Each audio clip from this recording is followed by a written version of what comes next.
welcome to another program in our series, Candidate Forum. I'm delighted to have with me today my trusty co-host, Wy Spano, and even more delighted to have with us, the Congressman Tim Walz, a candidate for governor of Minnesota. Thanks for having me. Yeah. Great to be here. You've had a marvelous series of re-elections to Congress, but before that, do you want to tell us about what life was like before? Yeah, sure. Well, first of all, thank you both for being here, and thanks for your engagement in our political system. I'm a school teacher from Mankato. I'm a high school teacher, a geography teacher from Mankato. Coached the football team, the Scarlets, down there for a few years, and built sets for plays and helped my wife do speech and debate and just a little bit of everything. And grew up on a small farm in Nebraska, northeast Nebraska. My mom is still on that piece of land that's been in our family about 100 years. I graduated with 24 kids in my class, and I always tell people there were 12 of them were cousins, which is, I said, much funnier now than it was then. But and got the opportunity to have wonderful public school teachers, witnessed, I think, policies that I think shaped who I was when my father got sick when I was young, and I watched after he died. My little brother was 8 at the time. I was young, and watched things like Social Security survivor benefits give us an opportunity to go up. Before he died, my father took me down and signed me up for the Army, and I ended up spending 24 years in the Army and National Guard. Retired before I ran for Congress, and now have the what I consider to be the responsibility and the privilege of being the highest ranking enlisted personnel ever to serve in Congress. And the Democrats. What rank was that? Command Sergeant Major, an artilleryman. So I get a lot more respect for that than Congressman. Yeah. So I met my... And now you're on the Armed Services. Armed Services, I served on that, and then I'm the ranking Democrat on the VA, as well as agriculture. Yeah. So been a privilege, as you said, to be elected and re-elected to 6 terms in the United States Congress, serving the incredible district of southern Minnesota, one of the largest agricultural districts, home to the Mayo Clinic, home to Hormel, home to some of the largest wind farms and renewable energy and innovation. And that my wife and I, my wife is an educator, lives in Mankato with our children. Hope, she's a junior at Mankato West, and Gus is 11. He's a 5th grader at Roosevelt Elementary. And just never imagined and never planned my life to run for elected office, but I think my life prepared me well, like so many folks, of seeing the wonderful opportunities, whether through public education, being able to afford health care, so if you get sick, it doesn't bankrupt you, and also understanding that investments in things like Pell Grants and GI Bills are really smart things to prepare our workforce. And so had that privilege to win down there, and now think it's time to maybe bring the style of what I did in Congress to this governor's race. What do you think folks are looking for in the governor's race? Yeah, what I think they're looking for is effectiveness. I think the drama and when people turn on their TV and see the continuous, and wherever you fall in the political spectrum, this idea of gridlock, there's always a healthy debate that should happen in this country. We don't want everyone aligned on the exact same thoughts, but we should hold a few principles that are true. We have shared values in this idea that everyone should have an opportunity to succeed, shared values that it makes sense for us to collectively work to build infrastructure in this country, to build capacity for our workforce with education. And when I see a lot of people, what I hear from them is just this desire to reduce the drama, figure out ways to work together, move things forward, and then talk to them about the things that impact their lives, because they are concerned. I'm deeply concerned that I keep a great school teacher in that 5th grade classroom where my son is learning those life skills that are going to shape his life going forward. Want to make sure, again, like my folks who are farming and have to buy insurance on the individual market, how do we make sure that that's affordable, accessible? How do we make sure there's providers that stay in their area? And how do we make sure that government feels like it's responsive to them in a way that makes sense? I don't think they expect to get their way. There's some groups dug in that are pretty tribal, but a lot of folks would rather just say, can't we figure out how to fund highway funding or transit funding to make it make sense in the long run? And so I think they're looking for less drama, more results, more effectiveness. And I said I took with a real badge of pride. This summer, the New York Times wrote a story and said, if you want to know how Congress is supposed to work, look at the VA committee. And that's a testament to Johnny Isakson, Republican from Georgia, John Tester, a Democrat from Montana, Phil Rowe, the Republican chairman from Tennessee, and myself as the ranking member, this idea. And people say, well, it's easy because everybody agrees on veterans. Well, if that's the case, it should be easy because everybody loves children. So education shouldn't be a debate. Everybody loves transportation. It's not that easy. So the way we go about it, and people say, well, if you're talking about process, you're losing. The process of how you govern in a democracy is critically important, and if that is not apparent every single day you turn on your television, I don't know what is. Well, and science, the war on science. Yeah. What can you say Yeah, I would about that? extrapolate that to the war on truth and the war on factually defined data. Again, I fully recognize and don't believe I would have all of the answers. I look to, and I never got elected or ran for public office to beat Republicans or prove that I have a better idea than them. I went to try and figure out how do we work together to find working solutions to issues that improve people's lives. And if we cannot agree on some basic facts on this, I don't choose to recognize that climate change is real just because it's a political thing to do or whatever. That came from years of watching this data develop. And I say this as a geographer.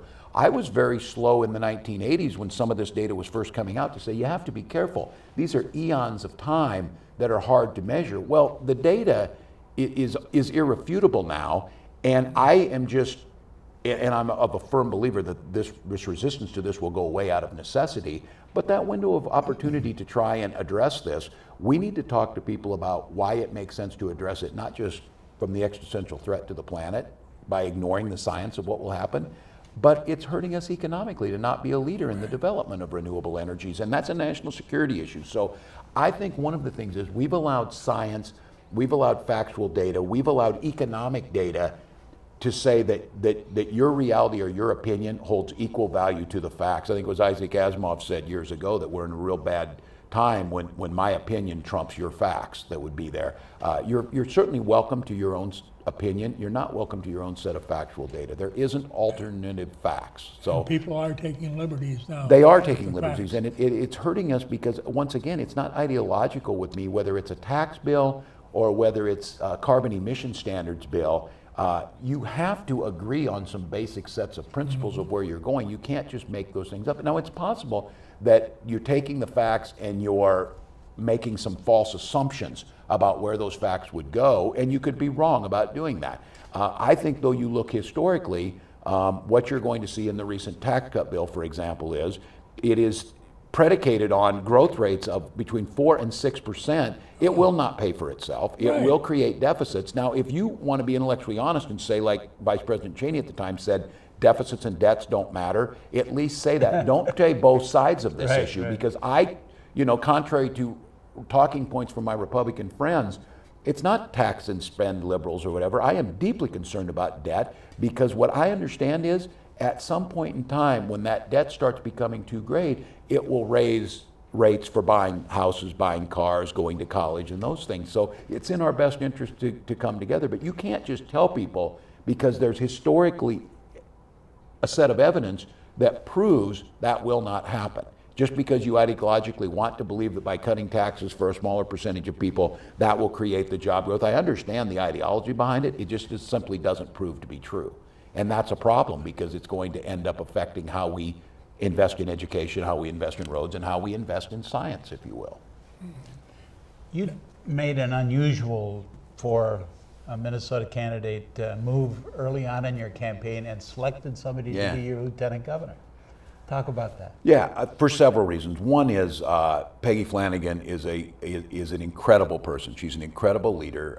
She is smart to the point of brilliant, and she's joyful in how she does things. She happens to be, and I'm a little bit biased on this, when I was first decided I was going to run for Congress, I had no idea how to do it, so I went to a little training class put on over at the University of Minnesota, a Camp Wellstone.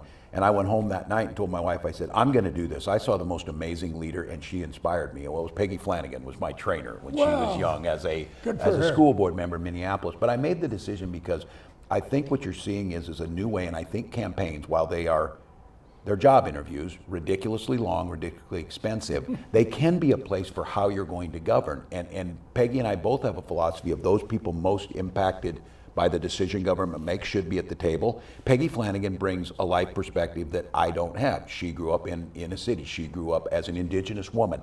She grew up single parent with a single, different things that she saw in life, but we came to the same place on values. And I think when you're building these teams of showing people, you're not hiring the governor to have all the answers. The governor's job, and I saw it as whether it be as a command sergeant major in the military, whether it be coaching that football team or be a member of Congress, is to build the team with the experts necessary to get them at the table and ask the right questions to solve problems. So I made the decision early. What people are, I think, tired of in politics is the way this usually works. Why, you know this well, Bill, you know this. You go to the 4th or 5th ballot at the DFL convention, and then you pick the person who's in second place so that you can build a team to get you enough votes to get the endorsement for nomination.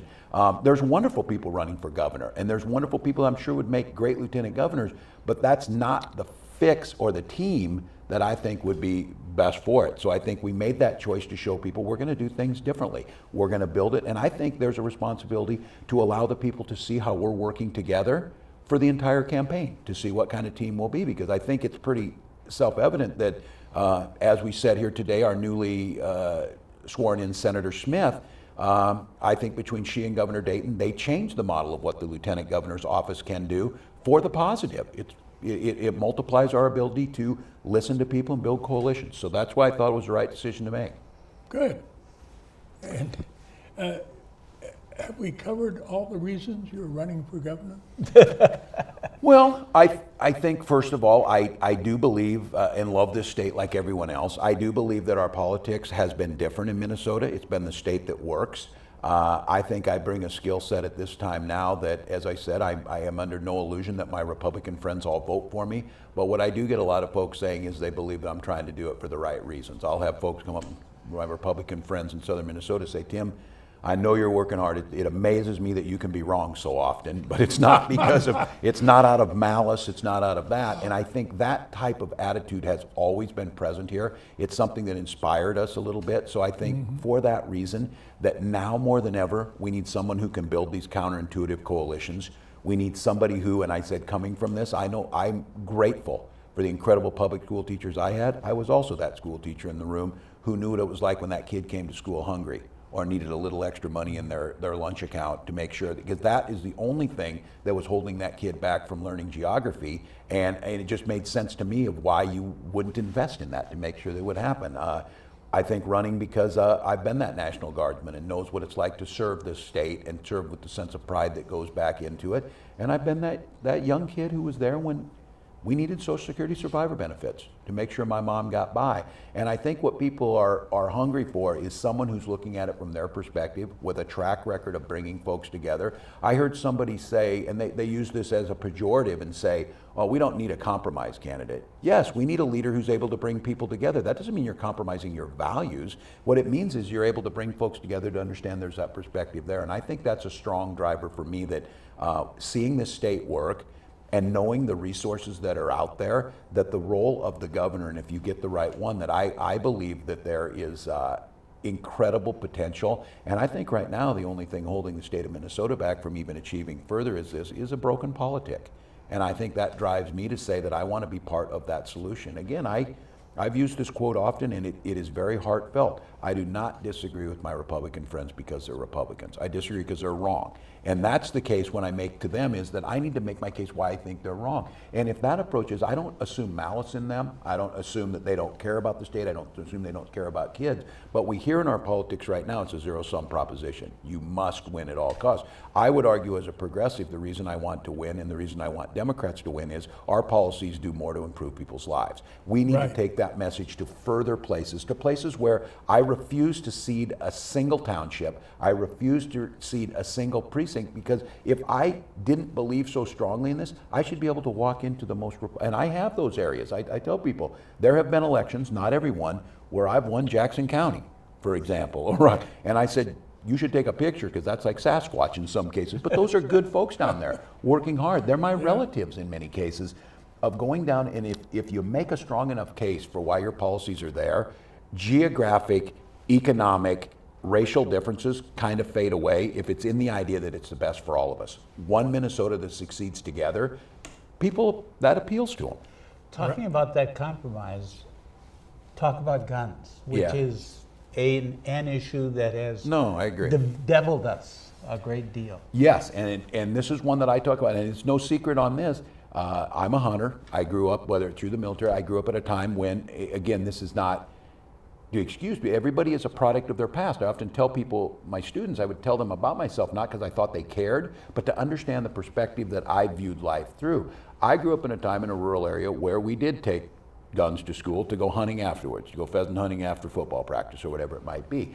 I've always believed and staunch supporter of your Second Amendment rights to own guns, but I've also believed that there's a common sense approach that goes to this, that you should do background checks on people to make sure they're there. We should be doing research at the CDC to understand what drives this and what that piece is. But I'm telling you that I think we've not seen any progress in this, and I think one of the reasons I talk to people is because the distrust that goes amongst people who are saying, you know what, I live in an urban area where my children are under threat every day of gun violence, and this breaks my heart. And viewing that there's somehow, that's not the exact same feeling that these responsible gun owners have out there. So what I've made the case of this is, if we're gonna fix this, I think you need someone like myself who has the trust and the respect of those responsible gun owners, as well as folks who know that I am willing to bring people together to solve this. So I said, as governor of Minnesota, I think there would be no reason why we shouldn't expect responsible gun owners, folks concerned about gun violence, to come together and do some very common sense things like universal background checks. Now, those who critique and say, oh my God, that won't solve a single thing, not because you can't solve the whole problem is not an excuse to not move forward on this. And I often caution people too. An area where I think carved out my niche in Congress was dealing with veterans issues, specifically veteran suicides. And I've learned much about the delivery of mental health services and things like that. It's very dangerous to assume that everyone who's seeking mental health services is violent. In fact, the facts are just the opposite of that. Most are not.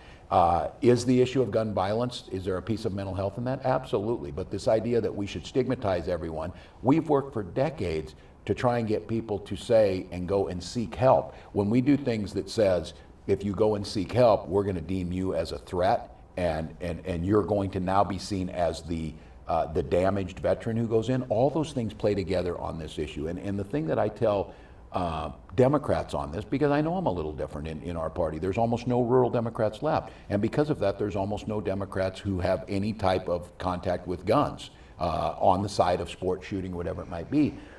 The vast majority of those responsible gun owners out in rural America, they're not concerned Democrats are going to take their guns. They're just very tired of being blamed for every one of these massacres, like their heart doesn't break too. So what you have is a lawful responsible gun owner absolutely appalled by what happened in Las Vegas, wanting to figure out a way to fix that. And the first response they hear from Democrats is making it more difficult for that person to own a gun who has done nothing in his life that went against illegally, morally, or anything. All of a sudden, they're now accessories to what happened there. And I think that's where you break down the trust amongst people. And I also say, as a responsible gun owner, to understand people living in an urban area where gun violence happens, and it's not just urban areas, by the way. There's a lot of shootings, a lot of suicides by firearms in rural areas, but there's a density of population that makes the incidents happen more often. To respect that they're concerned about this, that they're not. So I again, politics has made this seem like an intractable problem. I think the numbers show this, and where I talk to people, there are some responsible compromises there that can fix this. Guns is one area where urban and rural have a Yeah. tendency to break apart. Are there That's right. others? And Yes. what about that divide Yes, that we and hear about? yeah, well, I think there's clearly differences. The issues that impact Madelia aren't going to look the same as impact St. Paul or Duluth and Worthington. So those differences, though, are strengths. If you're a rural agricultural area, we're adding. If you're a metro area with Fortune 500 companies and innovation, that's happening too. So there are real differences that are out there. What's different is that there are folks that have weaponized this idea that dividing us, we can divide us economically, we'll divide us racially, now we're going to divide us geographically, which as a geographer really breaks my heart, that Yes. the strength of coming together. So I think that they have used it to help drive that divide. And then what they did is this is the one that I am pretty unforgiving about, is they've made it more difficult for us to tackle the issue. And take, for example, transit versus highways, if you will. Why did that ever become a versus? It's multimodal transportation that's all needed to efficiently move people and goods as cheaply, efficiently, and safely as we possibly can. So now all of a sudden you created a dynamic where you told people that Highway 14 in southern Minnesota, the reason it's not completed to 4-lane yet is because they built a transit system in Minneapolis. Well, that's not true. Both serve the purposes, but that divide started pitting us again, that they get everything they want. And it was interesting to me. I was up north on the 4th of July and said who I was, did my little speech at this or whatever, and she said, well, I'm sick of that metro area getting all the money or whatever. And I said, I'm from Mankato. She said, I don't care, the South gets all the money and all this or whatever. And it was interesting to me to listen to what she was saying, how her worldview was viewing that as the case of how things were happening. And I think that split has made it so hard to not have the honest. We all know that the real reason that it's not done yet is both at the federal government level and at the state government level, there's folks that don't have the courage to talk about you need revenues to fix highways and you should have the courage to go about it. What that revenue looks like is certainly open for debate. But now you've pitted two areas of the state against each other. And I talk about this, that transit that moves all those people to those Fortune 500 companies, we all know this to be true, is more dollars flow from the metro area to outstate than the other way around. Well, that's simply demographics. There's more people here. But say, for example, we build down in southwest Minnesota after a flood down there, we had to build a township bridge that was about, I think, nearly $3 million. It served about 15 families. Now, you might say, oh my God, that is so inefficient, that is a huge amount of money or whatever, until you think about those 15 families feed about 50,000 people, because it had to be built to a specification to take, tractors and heavy equipment and things over that. That's in our best interest together, that people in Minneapolis are strengthened by that. We're strengthened by the transit system that allows more people to live in density and move quicker to their jobs. And I think the governor's job in this split you're talking about is to bring back, to celebrate the diversities and the differences. But Medelia didn't fail to become St. Paul. It's a different lifestyle, and it's different things that are expected there. But this idea as a state, it is in our best interest to have high quality infrastructure, broadband. How do you expect students to get a quality education when they've got to, in Wilmer, go into the local McDonald's to get broadband to do their homework? Us as a state investing, not just in the individual, but investing in our workforce, it makes sense for us to have equitable education across the state, equitable access to public transportation or highways or broadband. And I think that's the thing that can be fixed. It's just unfortunate that people saw that. The thing that I think the Republican legislators are going to have to fess up to, they've been telling them, elect us and we will get you your highways and we'll get you your broadband. They've done neither of those things. It has not been done. So what I'm hearing in southern Minnesota is we're tired of that. How are we going to get Highway 14 done? Well, we know how we're going to get Highway 14 done. We got to have a transit bill, or we got to do bonding bills that actually make sense and invest in the state. And it's an extremely polarizing issue, transit and transportation, just because people, Democrats, and I've had experience with this, will be sometimes just absolutely saying, no, they don't get anything because they've been mean to us. Yeah. That's crazy. Yeah, no, I think that type of politics, and again, I think to us to be honest about that, and I'm watching it now, I never thought I'd see this. It appears to me that I'm witnessing in DC some legislation specifically tailored at states that have more progressive policies, if you will, in the tax bill on the You bet. the SALT, the sales tax and local tax on that punished states that decided they were going to do things differently to invest in their education. We've got to, and again, it's not good enough just to point that out and to be angry about it. We've got to model how we will do it differently. I am still, to this day, and I'll go to my grave believing, the nobleness of self-governance, the nobleness of working in deliberative bodies to solve problems, to improve people's lives. You should argue with all your heart about your position, but with a recognition that, and I, maybe it's because there's so few places that look like what I represent is one of the last of the true swing districts, if you will, because of gerrymandering and messing with the system. of, I understand when I go into any given room, there's a good chance that 50% or close to 50% of those people did not vote for me. I still have a responsibility to serve them the best I can, to listen to them out, to enter their ideas. And I think what probably attributes to my electoral success is those people felt like even though they may not have voted for me and come from a different party, they weren't shut out and they were listened to. And I think more than anything, that's what people want to hear. They want to be listened to. They want to be part of the conversation. And somehow, I think this gubernatorial campaign is back to those bread and butter issues. I'm not going to disregard some of the hot flash button social issues and things like that. We should be clearly articulating where we're at on those things.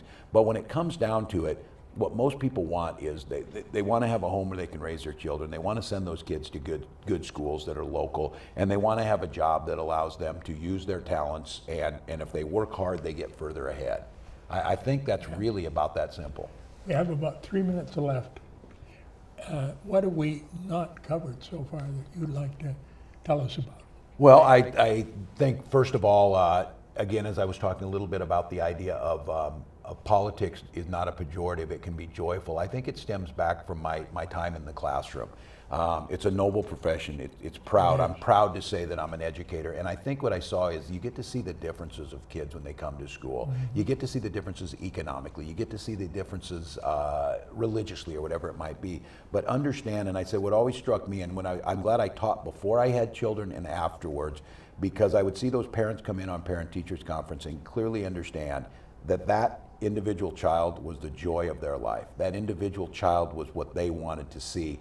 And for me to be able to be in a classroom and to view each of those 30 or 35, whatever they got even bigger, 40 at one point, but to see each of those as an individual with the potential and the light of their parents' world, but also to see them of what they could add individually to our society gave me just this great hope and this great belief. I think being in that classroom, I don't worry about the future in terms of what's coming in this next generation. I just worry how we're modeling it to them and trying to make the case for them to be optimistic, to be engaged in that. And I think what I'd like people to know about this is bringing that attitude to the governor's office is every citizen matters. And I see them first and foremost in that regards and not through that political lens. That I just want to make sure that each of those parents out there knows their child's going to get a great education. They can try and go get to the doctor when they need to. There'll be jobs out there for them. And I'm not ideologically so rigid. I want to hear new ideas to make that happen. I don't think our values and our beliefs are that much different. And I think you can set a tone where as a state, we can debate joyfully and passionately, but come to some agreements that these are things that we as a state want to see happen. That's great.